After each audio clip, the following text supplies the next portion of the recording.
Hadirin sekalian yang dimuliakan Allah, malam hari ini kita akan melanjutkan pembahasan kita pada pekan yang lalu, di mana di pekan yang lalu kita telah membahas bab tentang cara Rasulullah Shallallahu Alaihi Wasallam membaca Al-Quran, dan itu belum tuntung.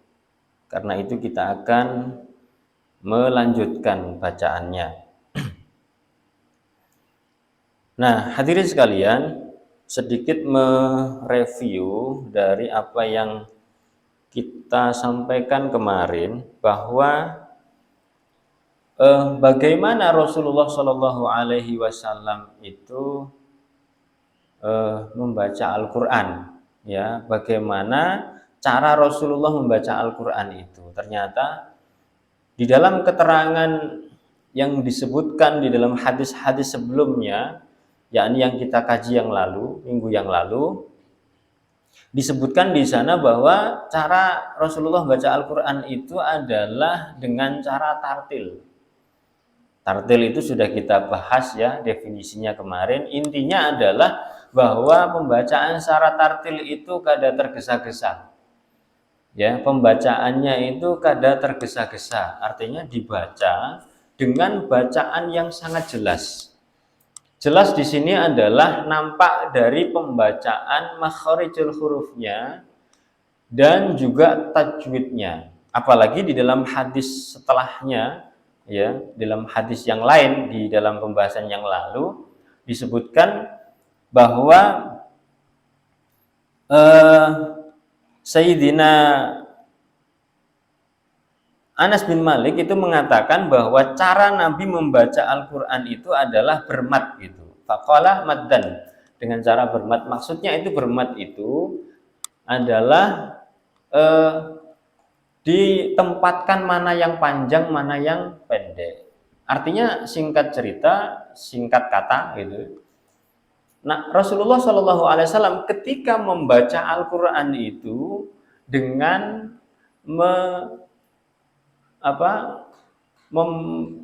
membersamakan di dalamnya, atau pembacaannya itu adalah dengan tajwid, ya, dengan adanya tajwid, meniscayakan adanya tajwid, dan pembacaannya itu dibaca dengan tartil. Begitu. Nah, kalau kita simpulkan itu sebenarnya ya, bagaimana bacaan yang benar itu? Yang pertama itu adalah benar pembacaan atau benar pengucapan makharijul hurufnya, yang pertama. Ya, jadi alif, ba, ta, tha, jim, ha, kha, dal, zal, ra, za, sin, shin, shad, dha, ta, dha, ain, hin, fa, qaf, kaf sampai ya, itu betul. Yang kedua adalah benar dalam konteks pembacaan hukum nun sukun atau tanwin, itu benar, itu ya. Gitu. Artinya tajwid dalam konteks ini. Kemudian yang ketiga apa? Panjang pendeknya itu benar. Yang keempat apa? Yang keempat itu waqaf dan wasol, tempat kapan berhenti dan kapan boleh lanjut, boleh disambung. Dan yang terakhir apa? Gharib. Ya, gharib. Bacaan gharib, bacaan yang asing. Ya, contohnya kayak kemarin kita sudah bahas itu seperti dalam surat Hud ayat 41. Wa qalar kabu fiha bismillahi majreha wa mursaha, itu contohnya. Tidak ada orang Arab membaca ro itu jadi re. Kenapa jadi re? Ya karena memang mengumpati pembacaan aslinya. Nah, itu tentu perlu pendalaman. Nah, sehingga hadirin sekalian, memang membaca Al-Quran dengan tajwid itu dicontohkan oleh Rasulullah. Bahkan ya, menurut pendapat Al-Imam Ibnu Al-Jazari, ya, dalam kitabnya Al-Jazariyah, itu beliau mengatakan begini. Ini nadzoman sebenarnya, tapi saya baca dengan bacaan yang biasa aja. Wal akhdu bit tajwidi hatmun lazimun menerapkan atau mempraktekkan tajwid adalah sesuatu yang hatmun lazimun, yang wajib dan terikat. Ya, wajib dan terikat, berarti ya hatmun lazimun itu ya wajib maksudnya itu. Man lam yusahhihil Qur'ana asimun. Ya, barang siapa yang tidak membaca Al-Qur'an ya dengan sahih, ya, asimun, maka ia berdosa. Li'annahu bihil ilahu anzala, karena Allah Subhanahu wa taala menurunkan Al-Qur'an ini dengan tajwid. Wa hakadza minhu ilaina wasala, dan demikian pula Al-Qur'an itu sampai kepada kita mestinya juga bertajwid. Artinya apa hadirin sekalian? Kalau Al-Qur'an itu datangnya dari Allah, diturunkan kepada Rasulullah, bahkan itu kan terverifikasi. Dalam arti terverifikasi itu begini. Ketika firman Allah datang melalui malaikat Jibril dibacakan oleh Rasul, dibacakan kepada Rasulullah, ya, atau dibawa, ya. Ya, kalau gambarannya itu seperti sekarang itu mendownload gitu ya. Tanpa harus dibacakan tapi Rasulullah paham. Namanya juga mendownload kan. Gitu. Kemudian itu dibacakan kepada sahabat. Ketika dibacakan kepada sahabat, sahabat diperintahkan untuk mencatat. Ketika sudah dicatat, maka catatan itu disuruh membaca, dan bacaannya itu didengarkan oleh Rasulullah. Ketika dibacakan oleh Rasulullah dan ternyata itu betul, benar, maka itu terverifikasi. Artinya apa hadirin? Artinya Al-Quran itu datang dari Allah memang dengan redaksi begitu. Tidak boleh berubah. Karena ketika berubah berarti merubah wahyu, merubah apa yang datangnya dari Allah Subhanahu wa taala. Karena itu membaca Al-Qur'an dengan tajwid itu hukumnya wajib. Karena ketika Al-Qur'an itu dibaca dengan tidak menggunakan tajwid, maka sama seperti merubah Al-Qur'an. Wong yang merubah hadis saja atau mengganti maksudnya saja Rasulullah nggak terima kok. Ya, barang siapa yang man kadzaba alayya muta'ammidan falyatabawwa maq'adahum minan nar. Barang siapa yang mengucapkan sesuatu yang katanya itu dari aku, kata Rasulullah, ternyata dia berdusta. Atau barang siapa yang berdusta mengatasnamakan aku, man kadzaba alayya muta'ammidan falyatabawwa maq'adahu minan nar. Maka ya Kanjeng Nabi itu bahasanya itu sebenarnya itu lembut gitu ya. Sopan itu. Monggo gitu. Menempati tempat duduk di neraka. Sebenarnya itu ya makleb itu. Ya, majleb. Jadi hadirin sekalian, artinya membaca Al-Qur'an itu mutlak wajib menggunakan tajwid. Dan kemarin kita sudah bahas itu ya. Kemudian kita lanjutkan ya pada hadis selanjutnya. Ya, kita bacakan saja. Bismillahirrahmanirrahim. Qala al-musannifu rahimahullahu taala wa nafa'ana bi ulumihi fid dharaini. Amin. Haddatsana Qutaibatu haddatsana Al-Laits an Muawiyah bin Shalih an Abdullah bin Abi Qais qala. Telah menceritakan kepada kami Qutaibah, telah menceritakan kepada kami Al-Laits dari Muawiyah bin Shalih dari Abdullah bin Abi Qais, yang mana Abdullah bin Abi Qais mengatakan sa'altu Aisyata, aku bertanya kepada Sayyidah Aisyah an qiraatin Nabi sallallahu alaihi wasallam, tentang bacaan Al-Qur'an Nabi sallallahu alaihi wasallam. Akana yusirru bil qiraati am yajhar, apakah Al-Qur'an itu dibaca dengan bacaan sir, yakni dengan bacaan lirih, atau jahar gitu. Jadi Abdullah bin Abi Qais ini bertanya kepada Sayyidah Aisyah, karena Sayyidah Aisyah yang lebih tahu bacaan Rasulullah, sehari-hari hidup bersama Rasulullah. Apakah bacaan Al-Qur'an Rasulullah itu terus-menerus sir gitu, atau bacaan beliau itu terus-menerus itu jahar. Jahar itu maksudnya itu ya terang, nyaring begitu. Maka Sayyidah Aisyah menjawab, kullu dzalika, ya kabeh itu, semuanya. Artinya dua-duanya. Gitu. Kemudian beliau melanjutkan, qad kana yaf'alu qad kana rubbama asarra wa rubbama jahara. Sungguh beliau melakukan bacaannya ya kadang berbisik, kadang juga nyaring. Gitu. Kadang ya sir, kadang nyaring.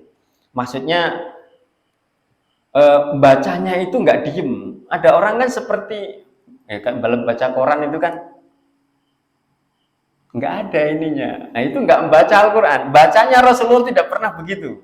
Tidak seperti baca koran. Ini perlu diingat ini.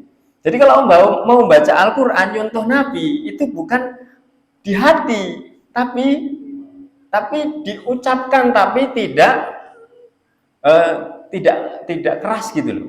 Ya, yang namanya sir itu bukan diem gitu, bukan di dalam hati saja, tetapi diucapkan. Bismillahirrahmanirrahim. Alhamdulillahirabbil alamin arrahmanirrahim maliki yaumiddin. Misalnya begitu. Nah, ini contoh yang sir, bukan dibaca seperti baca koran begitu. Gitu.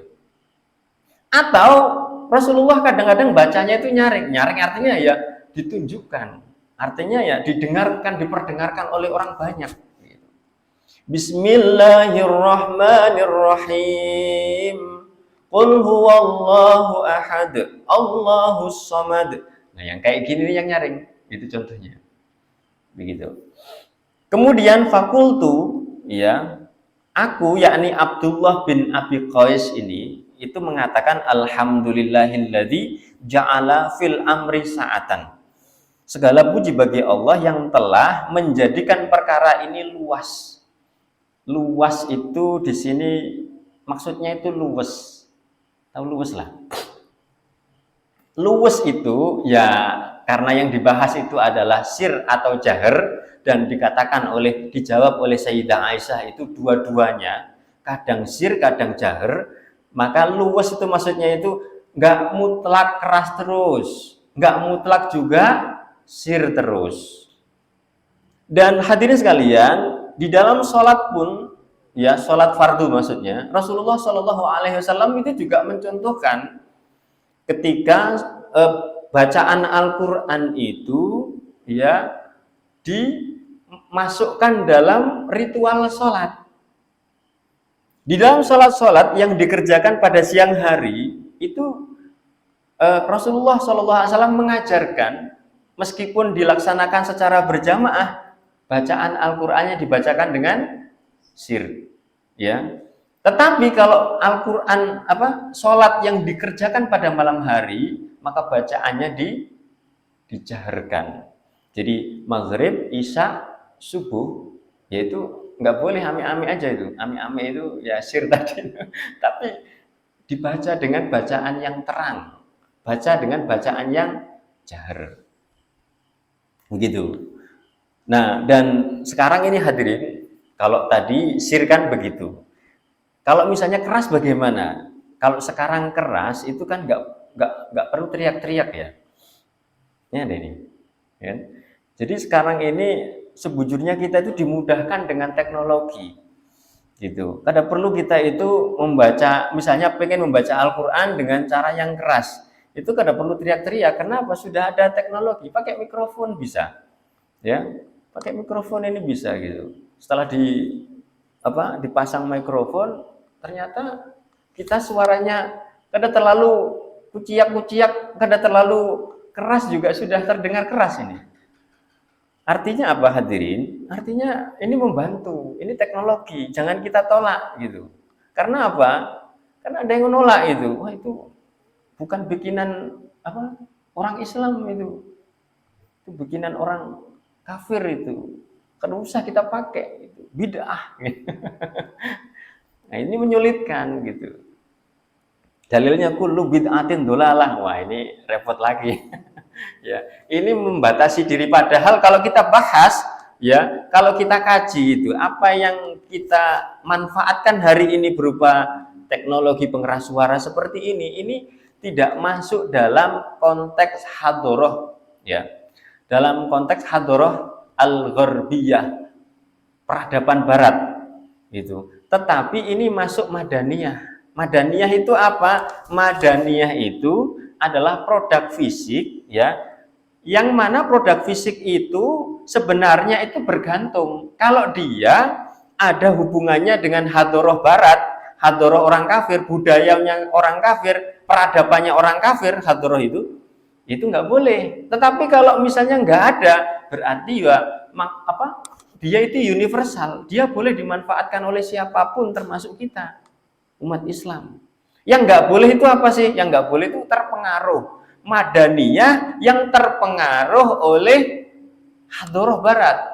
Contohnya fisik dalam bentuk patung. Ya, contohnya misalnya itu baju secara khusus itu dipakai oleh, mohon maaf, pendeta itu nggak boleh. Atau ada lambang-lambang kesyirikan, misalnya ada batik yang di dalamnya ada rumah ibadah agama A, ya, misalnya ada Konghucu, ada gereja, ada pura, ada wihara, meskipun di dalamnya ada masjid, yaitu kan ada lambang-lambang, ya, yang menunjukkan agama selain Islam. Nah, ini termasuk baju yang seperti itu, batik yang seperti itu, ya nggak bisa dipakai gitu, karena mengandung unsur hadoroh. Ya ini nggak boleh. Tapi kalau mikrofon kayak gini, ya nggak apa-apa gitu. Yang penting itu nggak sampai membuat horeg gitu. Kalau di Jawa itu kan ada itu sound horeg. Gitu. Nah itu sudah masalah itu. Itu sudah berlebih-lebihan. Yang penting ketika kita ingin mengeraskan suara, membaguskan suara dalam bacaan Al-Quran, dan itu menambah semarak gitu, menambah meriah, menambah orang itu tertarik, dan bahkan mungkin menjadi wasilah hidayah bagi orang-orang selain Islam, ya kita pakai, tapi nggak boleh berlebih-lebihan gitu. Karena memang itu hanya masalah teknis, masalah sarana yang kita bisa pakai gitu ya. Dan pembacaan Al-Quran pun tidak dibatasi dengan membaca sir saja atau jahar saja. Kedua-duanya boleh dipakai. Makanya komentarnya Abdullah bin Abi Qais tadi mengatakan alhamdulillahilladzi ja'ala fil amri sa'atan. Segala puji bagi Allah yang telah menjadikan perkara ini, perkara membaca Al-Quran ini luas. Luas dalam arti apa tadi? Luas gitu. Bisa dibaca dengan sir dan juga bisa dibaca dengan jahar. Kita lanjutkan hadis berikutnya. Haddatsana Muhammad bin Ghailan, haddatsana Waqi', haddatsana Mis'arun an Abi Ala al-Abdiyyi, an Yahya bin Ja'dah, an Ummi Hani qalat. Telah menceritakan kepada kami Mahmud bin Ghailan, telah menceritakan kepada kami, Waqi' telah menceritakan kepada kami, Mis'ar dari Abu Ala al-Abdi, dari Yahya bin Ja'dah, dari Ummu Hani. Ummu Hani siapa? Masih ingat? Ummu Hani ini adalah kakak dari Ali bin Abi Thalib. Kakak dari Ali bin Abi Thalib. Ini sebenarnya kalau ulun ceritakan ini menarik. Ummu Hani ini adalah sosok yang pernah dicintai oleh Nabi, tapi tidak pernah dinikahi oleh Nabi. Jadi Nabi aja pernah cintanya itu tidak diterima. Jadi singkat cerita, Nabi pernah mempunyai rasa cinta, bacanya rasa cinta dengan Ummu Hani ini. Nah, tapi di saat yang sama ternyata Ummu Hani sudah dilamar oleh orang lain. Lah, ini terjadi sebelum jadi nabi, sebelum diangkat sebagai rasul, ya. Ternyata lamaran yang diterima adalah lamaran yang sebelumnya, yakni orang lain lah gitu. Singkat cerita, Ummu Hani ini masuk Islam pada saat Fathu Mekah. Ummu Hani ini masuk Islam pada saat Fathu Mekah. Justru pada saat beliau masuk Islam, suaminya kabur. Gitu. Suaminya kabur ke Yaman, nggak tahu alasannya apa, apakah termasuk yang buronan itu, termasuk Ikrimah itu kan buronan itu, Ikrimah bin Abu Jahal itu kan buronan. Nah itu dia lari dan otomatis ya ditinggalkan Ummu Hani ini, ya, dan pada saat itu meninggalkan anak kecil-kecil gitu. Kalau nggak salah ada 4 anaknya itu. Nah, setelah kemudian beliau karena masuk Islam, kemudian boyong ke Madinah, maunya Rasulullah beliau dinikahi. Artinya ditawari, dilamar gitu, tapi beliau ditolak. Ya. Jadi ternyata Rasulullah, seorang Rasul pun ditolak cintanya ya. Sehingga Rasulullah seumur hidupnya menghormati Ummu Hani. Meskipun secara posisi sebenarnya adalah karena siapa namanya Abu Thalib itu pamannya, sepupu ya gitu. Tapi beliau sangat dihormati. Nah, Ummu Hani ternyata juga seorang perawi hadis. Nah, ini perawi hadis ya.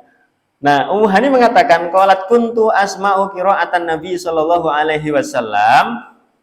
Aku mendengar bacaan Al-Qur'an Nabi sallallahu alaihi wasallam ya bil laili pada malam hari wa ana ala arishi ya. Sementara aku itu berada di tempat tidurku.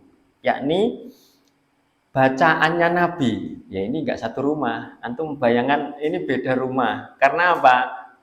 Karena ceritanya enggak pernah dinikahi. Ya, beliau tidak pernah dinikahi oleh Nabi. Meskipun Nabi mempunyai rasa cinta, tapi beliau tidak menikahi Ummu Hani. Nah, Ummu Hani ini posisinya beda rumah dengan Nabi. Dan ketika Nabi membaca Al-Quran, itu ternyata terdengar sampai ke rumahnya Ummu Hani. Artinya apa? Artinya bacaan Nabi itu keras, jahar, ya, sehingga sampai terdengar di rumah yang lain. Maksudnya begitu ya, paham ya? Kemudian hadis berikutnya haddatsana Mahmud bin Ghailan haddatsana Abu Dawud haddatsana Syu'bah an Muawiyah bin Qurrah qala telah menceritakan kepada kami Mahmud bin Ghailan telah menceritakan kepada kami Abu Dawud telah menceritakan kepada kami Syu'bah dari Muawiyah bin Qurrah yang mana Muawiyah bin Qurrah mengatakan qala sami'tu Abdullah bin Mughaffal yaqul aku mendengar Abdullah bin Mughaffal mengatakan ra'aitun nabiyya sallallahu alaihi wasallam ala naqatihi yaumal fathi. Aku melihat Nabi sallallahu alaihi wasallam berada di atas untanya pada hari Fathu Makkah. Wa huwa yaqra'u. Sementara beliau membaca inna fatahna laka fatham mubina liyaghfira lakallahu ma taqaddama min dzambika wa ma ta'akhkhar. Al-Fatah ayat 1 dan 2.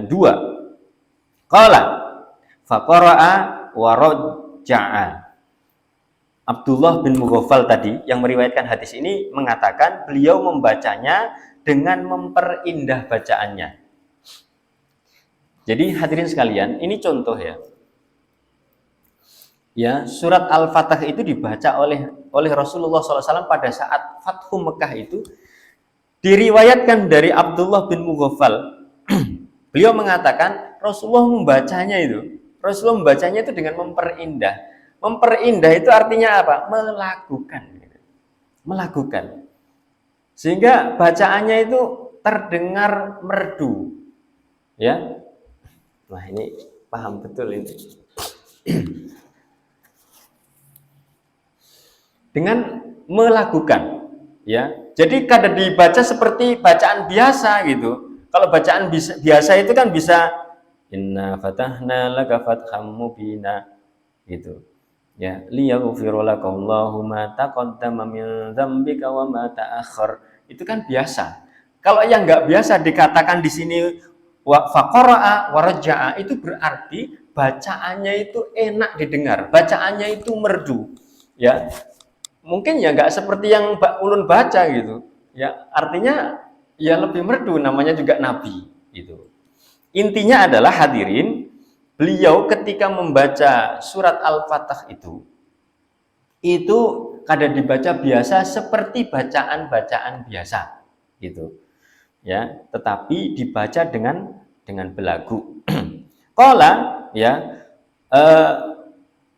Syu'bah dalam hal ini mengatakan perawi hadis ini waqala Muawiyah bin Qurrah berkata Muawiyah bin Qurrah laula ayyajtami an-nasu alayya andai orang-orang itu tidak mengurumuni aku, la akhadtu lakum fi dzalika saut. Ya, niscaya aku bacakan untuk kalian bacaan seperti itu, bacaan seperti yang dibaca Nabi. Karena yang meriwayatkan ini kan tadi Muawiyah, ya Muawiyah bin Qurrah yang melihat langsung Nabi membaca itu. Gitu. Ini sebenarnya contoh itu. Ketika beliau meriwayatkan itu banyak orang yang rubuti. Ini contoh sebenarnya itu seorang guru itu kadang-kadang ketika menyampaikan ilmunya itu kalau kadang nyaman itu ya kadang dikeluarkan semuanya. Ya. Jadi ya ini jadi pelajaran gitu. Artinya kalaunya kita ingin mendapatkan ilmu guru itu ya beliau itu dikasih kesempatan dilapang-lapangkan, itu jangan direpoti supaya keluar semua ilmunya. Ini contoh bagaimana Muawiyah bin Qurrah itu ngarannya itu ya merasa kadang nyaman untuk membacakan seperti itu gitu. Hanya meriwayatkan saja, kadang membacakan seperti yang dibacakan oleh Nabi. Ya, auqala allahan, ya, atau perawi hadis ini mengatakan, ia berkata, ya, Muawiyah mengatakan seperti yang dilakukan Nabi. Jadi kalaupun misalnya hendak menyampaikan itu sanad bacaan Al-Fatah tadi dari Nabi itu sebenarnya bisa, tapi ya karena tadi merasa nggak nyaman dikerumuni banyak orang akhirnya nggak jadi. Ya intinya adalah bahwa ketika surat Al-Fatah itu turun pada saat yang sama itu adalah Fathu Mekah, beliau membacakannya itu dengan merdu. Ya, wallahu alam bishawab. Hadis berikutnya, haddatsana Qutaibah bin Sa'id, haddatsana Nuh bin Qais al-Khuddani an Husam bin Misaq, ya, an Qatadah qala telah menceritakan kepada kami Qutaibah bin Sa'id, telah menceritakan kepada kami Nuh bin Qais al-Khuddani dari Husam ibnu Misaq dari Qatadah, yang mana Qatadah mengatakan ma ba'atsallahu nabiyyan illa hasanal wajhi. Tidaklah Allah mengutus seorang nabi melainkan ya hasanal wajhi, melainkan bagus wajahnya, tampan. Ini penting. Jadi seorang nabi yang berwajah tampan itu penting. Biasanya kalau orang itu tampan itu kan berwibawa. Ya. Belum ngomong aja udah berwibawa. Ya. Dan memang Allah menciptakan setiap nabi yang diturunkan olehnya itu mesti wajahnya tampan. Ya.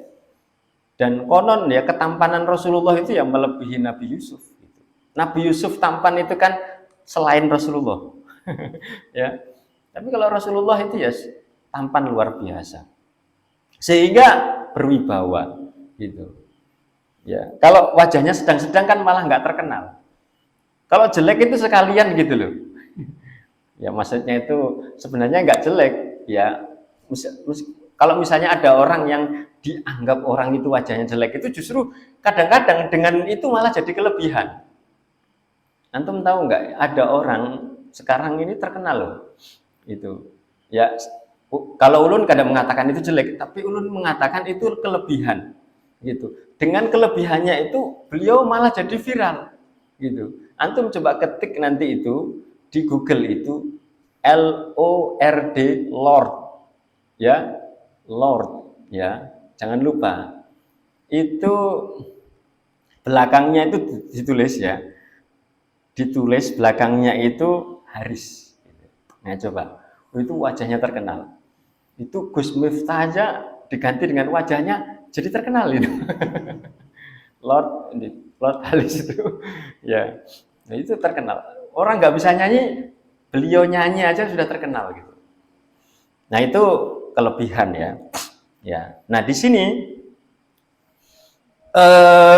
disebutkan oleh Qatadah bahwa tidaklah Allah itu mengutus seorang nabi melainkan mesti ya wajahnya itu tampan, hasanas sauti, ya juga bagus suaranya, merdu, ya Wa kana Nabi sallallahu alaihi wasallam hasanal wajhi hasanas sauti. Dan adalah Nabi sallallahu alaihi wasallam, nabi kalian itu tampan wajahnya juga bagus suaranya. Menurut penuturan Qatadah, wa kana la yurajji'u. Meskipun demikian, kadang beliau itu bacaannya itu tidak dilakukan. Ya. Meskipun kadang-kadang beliau itu ketika membaca Al-Quran itu tidak dilakukan. Meskipun tidak dilakukan itu loh, ketika suaranya merdu itu enak didengerin, gitu. Coba kalau suaranya itu serak, ya, itu ya dipaksa kayak apapun kalau serak itu kan enggak enak. Gitu. Kecuali jadi penyanyi rock ya. Ya itu baru mungkin masuk ya. Nah, walhasil hadirin sekalian yang dimuliakan oleh Allah, Rasulullah Shallallahu Alaihi Wasallam sudah mencontohkan kepada kita bagaimana cara membaca Al-Quran, ya dengan tajwid, ya kan, ya kemudian dibaca itu ya kadang lirih, kadang jahar, ya kadang-kadang bacaannya itu saking nyaringnya sampai terdengar oleh tetangga gitu. Dan bacaan Rasulullah itu merdu. Ini semuanya mestinya itu menginspirasi kita, atau kita mestinya mengumpati seperti Rasulullah baca Al-Quran. Kada sembarangan gitu loh. Ya, artinya kalau kemudian kita itu membaca Al-Qur'annya itu kurang merdu, harus belajar itu. Ya, kada harus suaranya itu support gitu, tapi ngaran orang berusaha itu insya Allah pasti bisa. Insya Allah dimudahkan oleh Allah Subhanahu Wa Taala. Dan memang cara kita, salah satu cara kita untuk mencintai Al-Quran itu adalah dengan cara membaca Al-Quran sebagus-bagusnya. Gitu. Sebenarnya kan mencintai Al-Quran ini kan diperintahkan oleh Allah. Ya, tidak cukup sebenarnya hanya dengan membaca. Ya memang mencintai Al-Quran itu hadirin sekalian yang dimuliakan oleh Allah, salah satunya itu membaca. Karena dengan membaca Al-Quran itu sudah merupakan ibadah. Ya, salah satu mukjizat ya dari Allah ini kan Al-Quran. Dan ketika Al-Quran itu dibaca meskipun tidak paham artinya, itu sudah dapat pahala.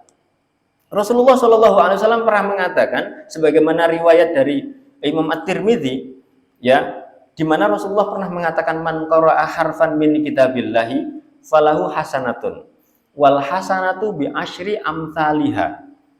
Barang siapa yang membaca Al-Quran, man qara'a harfan, barang siapa yang membaca satu huruf dari Al-Quran, min kitabillah, falahu hasanatun, maka kebaikan baginya itu 10. Baginya itu 10 kebaikan. Wal hasanatu bi asyri amthaliha, dan setiap satu kebaikan akan dilipat gandakan menjadi 10 kebaikan. La aqulu, kata Rasulullah, la aqulu alif lam mim harfun. Tidaklah aku katakan alif lam mim itu, ya, misalnya di dalam surat Al-Baqarah ayat pertama itu harfun, satu huruf. Walakin alifun harfun, walamun harfun, wa mimun harfun. Akan tetapi alif lam dan mim itu masing-masing satu huruf. Jadi ketika kita membaca Al-Quran, ya, alif lam mim dengan bacaan yang benar, maka sebenarnya kalau dihitung pahala matematis, ya, dihitung pahala secara matematika gitu ya, itu pahalanya 30 gitu. Nah, bagaimana kalau kemudian kita membaca Al-Fatihah dengan benar, di mana bismillah itu termasuk ayat pertama? Wah, bisa dibayangkan, bisa dihitung itu berapa huruf itu. Artinya apa? Dengan membaca Al-Quran itu pahalanya luar biasa. Membaca yang pertama. Yang kedua, menghafal. Cara kita mencintai Al-Quran itu apa? Yang kedua, menghafal. Karena dengan menghafal berarti kita itu memiliki Al-Quran. Ya, memiliki Al-Quran. Dan ketika kita memiliki Al-Quran, maka sebenarnya kita itu boleh dikata sebagai orang yang mengemban Al-Quran. Orang yang membawa Al-Quran. Dan sebaliknya, kalau seseorang itu tidak ada satupun Al-Quran di dalam dirinya, Rasulullah katakan kal baitil kharib. Ya, innalladzina laisa fi jawfihi syai'un minal Qur'ani kal baitil kharib. Barang siapa yang di dalam jiwanya itu tidak ada sedikit pun ya Al-Qur'an, tidak ada hafalan, maksudnya kal baitil kharib, ibarat rumah yang runtuh. Rumah yang runtuh. Ya. Jadi nggak ada nilainya. Begitu. Ya nanti banyaklah ya bagaimana seorang mukmin yang baca Al-Qur'an sampai orang munafik yang baca Al-Qur'an itu ada perumpamaan seperti buah. Yang ketiga apa? Yang ketiga mengajarkan. Cara kita mencintai Al-Quran itu apa? Dengan cara mengajarkan Al-Quran. Dan ini adalah sebaik-baik di antara kita. Khairukum man ta'allamal Qur'ana wa 'allamahu. Sebaik-baik di antara kalian itu adalah yang mempelajari Al-Quran dan mengajarkan Al-Quran itu kepada yang lain. Dan ketika kita mengajarkan kepada yang lain, maka itu menjadi amal jariyah. Ini cara ketiga kita mencintai Al-Quran. Kemudian yang keempat apa? Yang keempat adalah mengkajinya. Mengkaji Al-Quran, dan ketika kita mengkaji Al-Quran itu kemudian kita memahaminya gitu. Ya, sehingga tidak hanya cukup dengan membaca, tidak cukup dengan menghafal, tetapi juga kita itu memahami ya apa maksud syariah. Karena apa? Karena Allah Subhanahu wa taala, hadirin sekalian, menurunkan syariah ini melalui Al-Qur'an, dan Al-Qur'an itu berisi perintah dan larangan. Ketika kita diperintahkan, kita laksanakan, ketika dilarang kita tinggalkan gitu. Dan tanpa pengkajian ya kita nggak paham, kita nggak memahami itu apa yang diinginkan oleh Allah Subhanahu wa taala. Sehingga ketika kita ingin dianggap sebagai orang yang mencintai Al-Quran, maka kita wajib untuk mengkajinya sampai pada tingkat paham. Sehingga kemudian terdorong untuk yang kelima, yaitu mengamalkan Al-Quran. Ya, mengamalkan Al-Quran ini penting sekali gitu. Karena hari ini banyak sekali ayat-ayat Al-Quran itu yang kayaknya cuma dibaca saja, ada dalam bacaan. Sementara pengamalannya itu nggak ada. Contoh misalnya, Allah katakan dalam Al-Quran, khudh min amwalihim shadaqatan tutahhiruhum wa tuzakkihim biha. Khudh min amwalihim, ambillah ya harta-harta mereka. Shadaqatan sebagai sedekah, sebagai zakat. Ya, yang dimaksud di sini itu sebenarnya adalah hartanya orang kaya. Yang diperintahkan siapa? Yang diperintahkan ini penguasa. Bukan semua, setiap mukmin, bukan. Tapi yang diperintahkan di sini itu penguasa. Karena apa? Mengambil harta dari orang kaya itu nggak mungkin individual. Ini penguasa mestinya yang melakukan itu. Khutnya itu kepada penguasa. Yakni mengambil harta zakat mal. Bukan zakat fitrah, zakat mal. Sehingga ketika penguasa itu yang mengambil, maka yang nggak ada pilihan ya bagi orang kaya untuk menimbun hartanya.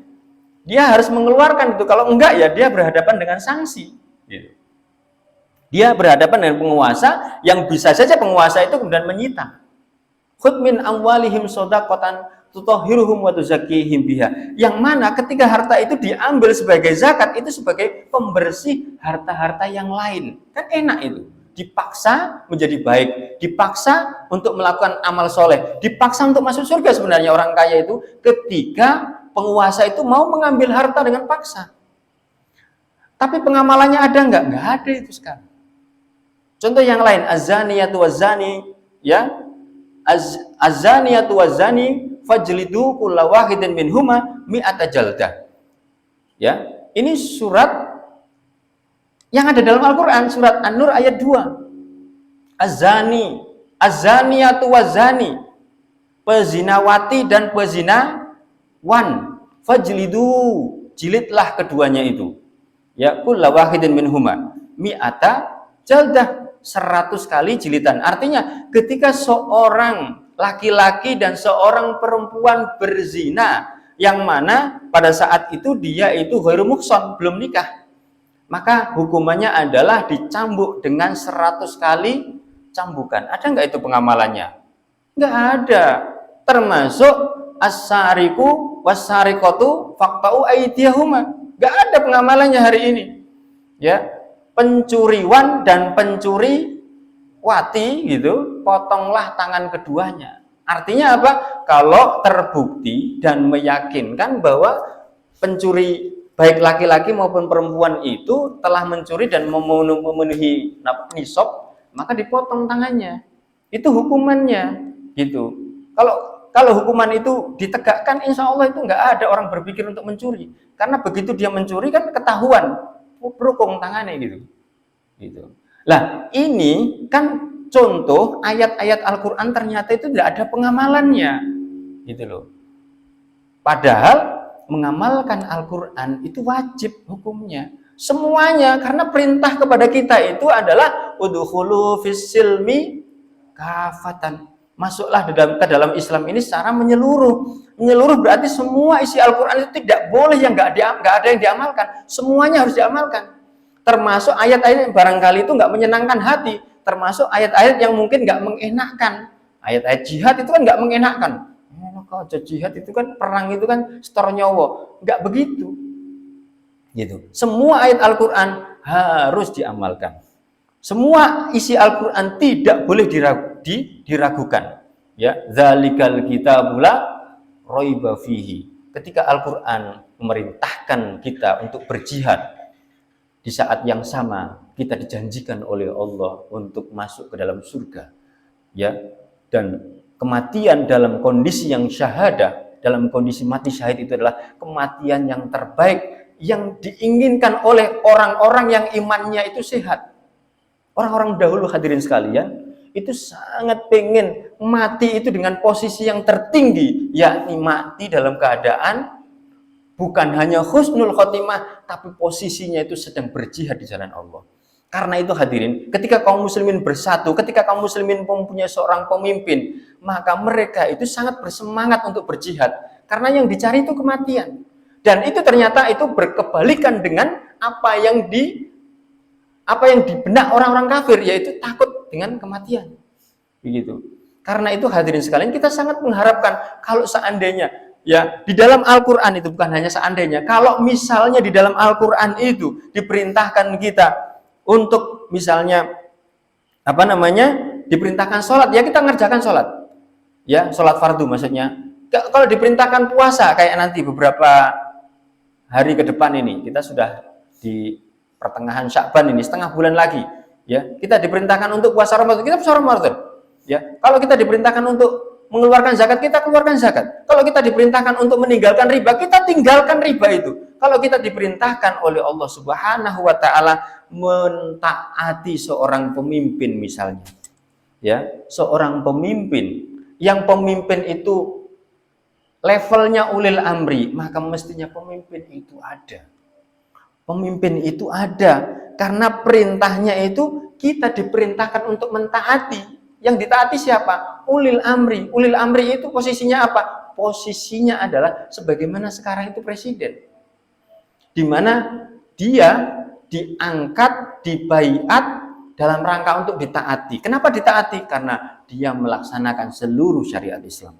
Insya Allah kalau umat Islam itu seperti itu, ya mempunyai seorang pemimpin melaksanakan seluruh syariat Islam, nggak mungkin kaum muslimin saat ini itu menjadi orang yang teraniaya, kaum yang terhina, ya. Karena barangkali keterhinaan hari ini kaum muslimin yang dialami oleh kaum muslimin itu jangan-jangan karena kita itu meninggalkan syariat, meninggalkan Al-Quran, dan pada ujungnya ya nggak mencintai Al-Quran. Artinya hadirin sekalian, dalam konteks pembahasan kitab ini malam ini, kalau kita ingin dikatakan oleh Allah, kalau kita ingin dikategorikan oleh Rasulullah sebagai orang yang mencintai Al-Quran, maka amalkan Al-Quran itu seluruhnya. Tidak boleh kita pilih-pilih sebagaimana makanan prasmanan, tapi kita amalkan seluruhnya, baik itu barangkali yang menyenangkan atau yang tidak menyenangkan. Barangkali ini yang bisa kita bahas pada malam hari ini. Kurang lebihnya mohon maaf yang sebesar-besarnya. Billahi taufik wal hidayah. Wassalamualaikum warahmatullahi wabarakatuh.